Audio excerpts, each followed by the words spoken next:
और एक तात्कालिक पल।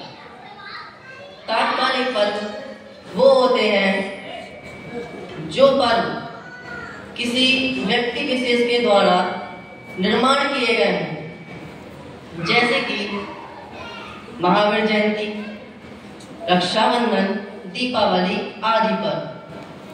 और तात्कालिक पर्व और शाश्वत पर्व वो होते हैं जो किसी व्यक्ति विशेष के द्वारा निर्माण रचित नहीं है, वे तो अनादि से हैं और अनादि तक रहेंगे। जैसे अष्टमी, चतुर्दशी, अष्टानी का 10 लक्षण। तो आज से 10 लक्षण प्रारंभ हो चुके हैं। 10 लक्षण वर्ष में 3 बार भी आते हैं, लेकिन हम भाद्रपद के 10 लक्षण विशेष रूप से मनाते हैं। 10 लक्षण, 10 धर्म कौन कौन से होते हैं? उत्तम, क्षमा, मार्दव, आर्जव, सत्य, शौच, संयम, तप, त्याग, आकिंचन और ब्रह्मचर्य। तो आज उत्तम क्षमा धर्म है। आज हम उत्तम क्षमा धर्म के बारे में समझेंगे।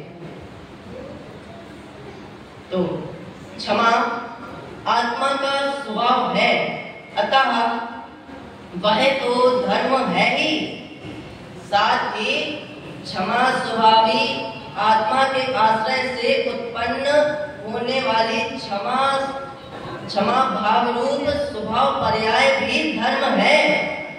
किंतु क्षमा स्वभावी आत्मा जब क्षमा स्वभाव रूप परिणमन न करके विभाव रूप परिणमन करता है, तो उस विभाव परिणमन को क्रोध कहा जाता है। क्या कहा जाता है? क्रोध आत्मा का एक विभाव है और वह क्षमा के अभाव रूप प्रकट हुआ है। यद्यपि वह संतति की अपेक्षा से अनादि का है, तथापि प्रति समय नया नया उत्पन्न होता है। अतः सत्य तो यह है कि क्षमा का अभाव क्रोध है। क्या है क्षमा का अभाव? पर कहा जाता है कि क्रोध का अभाव क्षमा है। इसका कारण यह है कि अनादि से यह आत्मा कभी भी क्षमादि स्वभाव रूप परिणमित नहीं हुआ, क्रोधादि परिणमित हुआ है। क्रोधादि विकार रूप परिणमित हुआ है। और जब भी क्षमा स्वभाव रूप परिणमित होता है तो क्रोधादि का अभाव हो जाता है। अतः क्रोध आदि के अभाव पूर्वक क्षमा रूपी परिणमन देखकर उक्त कथन किया जाता है। यदि ज्ञान के समान ही इसका प्रयोग अपेक्षित हो तो इस प्रकार किया जा सकता है कि ज्ञान का अभाव अज्ञान और क्षमा का अभाव अक्षमा अर्थात क्रोध, मार्दव का अभाव अमार्दव अर्थात मान और आर्जव का अभाव अनार्जव अर्थात मायाचारी, छल कपट आदि। जब कोई यह नहीं कहता कि अज्ञान मत करो, पर यही कहा जाता है कि ज्ञान करो, तब क्रोध मत करो के स्थान पर क्षमा धारण करो क्यों नहीं कहा जा सकता? इसका भी कारण है, और वह यह है कि हम क्रोध, मान, माया आदि से परिचित हैं। वे हमारे नित्य अनुभूत विभाव हैं। क्षमा आदि हमारे लिए अपरिचित और अनुभूत से है। परिचित से अपरिचित की ओर अनुभूत से अनुभूत की तरफ जाना ही सहज होता है। दुनिया की स्थिति यह है कि उससे जब यह कहा जाता है कि क्रोध नहीं करना क्षमा है तो उसे संतोष हो जाता है, पर उससे यह कहा जाए कि क्षमा नहीं करना क्रोध है तो वह अटपटा लगता है, कुछ समझ में भी नहीं आता। अतः क्रोध की परिभाषा सदा भावात्मक से समझाई जाती है। जैसे क्रोध गुस्से को कहते हैं। किसको? गुस्से को। हाँ, क्रोध गुस्से को कहते हैं। जब क्रोध आता है तो आंखें लाल और शरीर कांपने लगता है, होंठ फड़फड़ाने लगते हैं, आदि आदि की क्रियाएं होती हैं। क्रोध आत्मा की एक ऐसी विकृति है, ऐसी कमजोरी है जिसके कारण उसका विवेक समाप्त हो जाता है, भले बुरे की पहचान नहीं रहती। जिस पर क्रोध आता है, क्रोधी उसे भला बुरा कहने लगता है, गाली देने लगता है, मारने लगता है, यहाँ तक कि स्वयं की जान जोखिम में डालकर भी उसका बुरा करना चाहता है। यदि कोई हितैषी पूज्य पुरुष भी उनके बीच में आए तो उसे भी भला बुरा कहने लगता है, गाली गलौज करने लगता है, यहाँ तक कि उसे मारने तक को उतर आता है। इससे यदि इतने पर भी उसका बुरा ना हो तो वह स्वयं बहुत दुखी होता है और अपने ही अंगों का घात करने लगता है, माथा कूटने लगता है, यहाँ तक कि विष आदि का भक्षण भी कर लेता है। इसको हम एक उदाहरण के माध्यम से समझेंगे।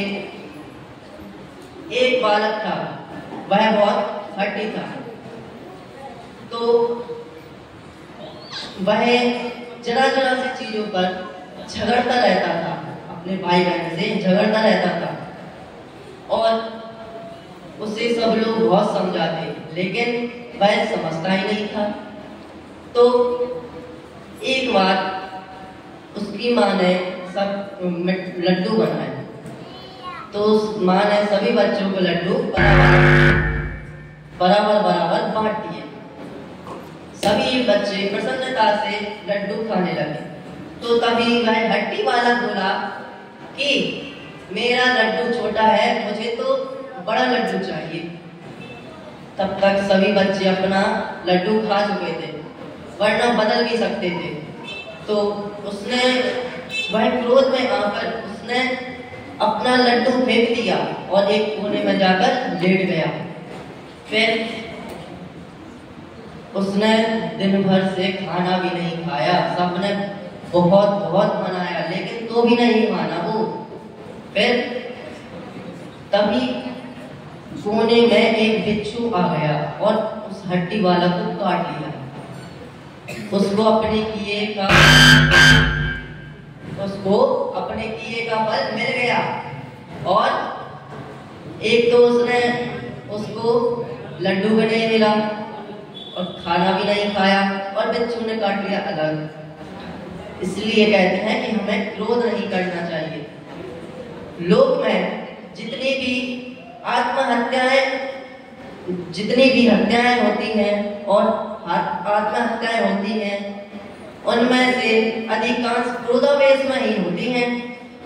क्रोध के समान आत्मा का और कोई शत्रु नहीं है।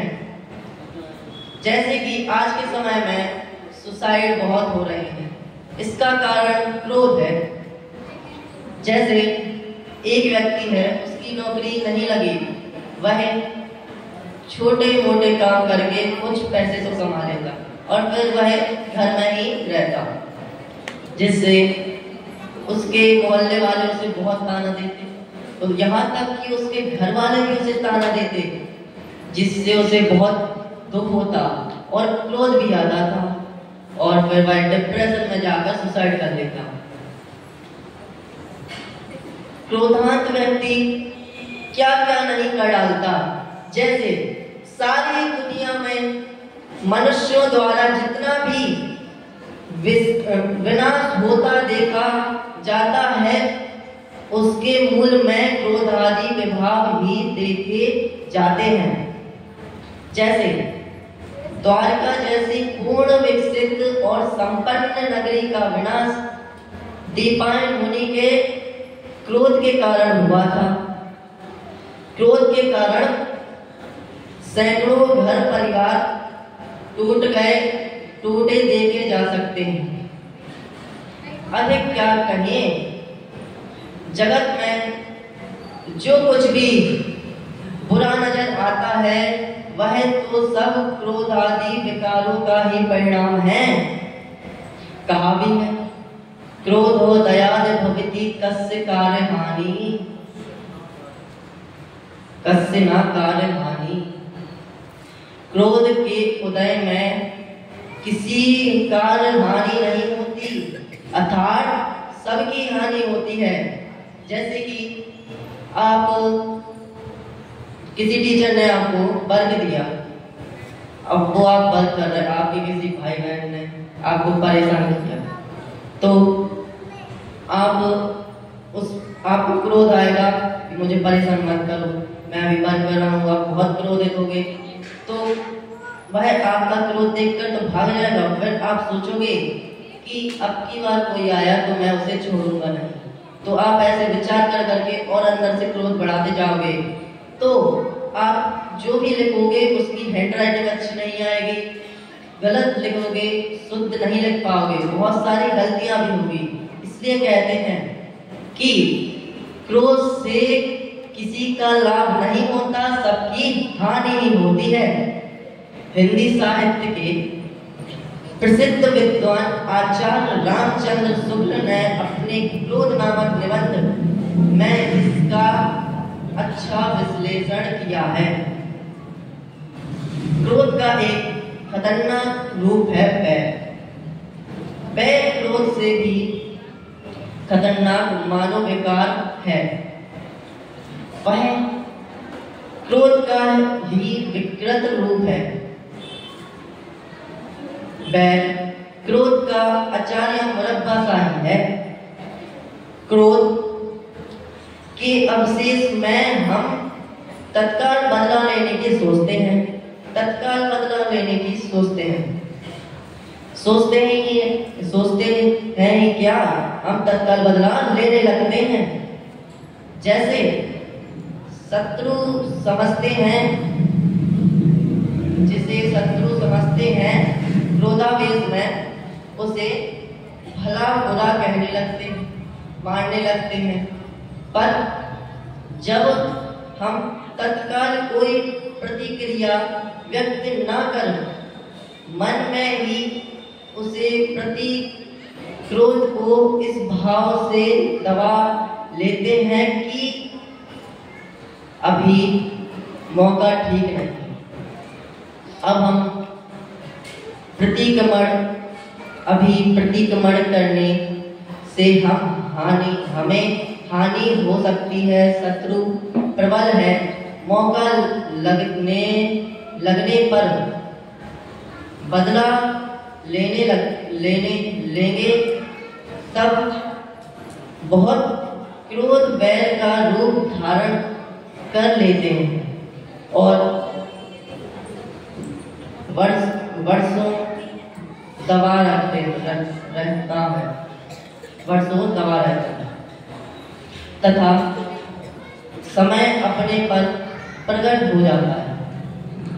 जैसे कि पार्श्वनाथ भगवान की जीभ और कमल की जीभ का बैल कितने भावों तक चला था, और हर बार पार्श्वनाथ भगवान की जीभ ने क्षमा धारण की, जिससे वह आज मोक्ष पथ पर विराजमान, और कमल की जीभ ने हर बार क्रोधित किया था, जिससे उसे नरक गति का बंद हुआ। क्रोध और भी अधिक रूप में पाया जाता है। झलझलाहट, चिड़चिड़ाहट, क्षोभ आदि भी क्रोध के ही रूप हैं। जब हमें किसी की कोई बात या काम पसंद नहीं आता है और वह बात बार बार हमारे सामने आती है तो हम झलझला पड़ते हैं। बार बार की झलझलाहट चिड़चिड़ाहट से बदल जाती है। झलझलाहट और चिड़चिड़ाहट असफल क्रोध के परिणाम हैं। ये एक प्रकार से क्रोध के हल्के फुल्के भी रूप हैं। क्षोभ भी क्रोध का ही अव्यक्त रूप है। तो अभी हमने जाना कि क्रोध किसे कहते हैं, क्रोध से हमें कितनी हानि होती है और क्षमा करने से हमें कितना लाभ होता है। क्षमा के बारे में अभी हमने समझा, उत्तम क्षमा के बारे में, और बैर के बारे में समझा। बैर बंधेगा अति क्रोध आता है, बहुत से बैर बंधते हैं।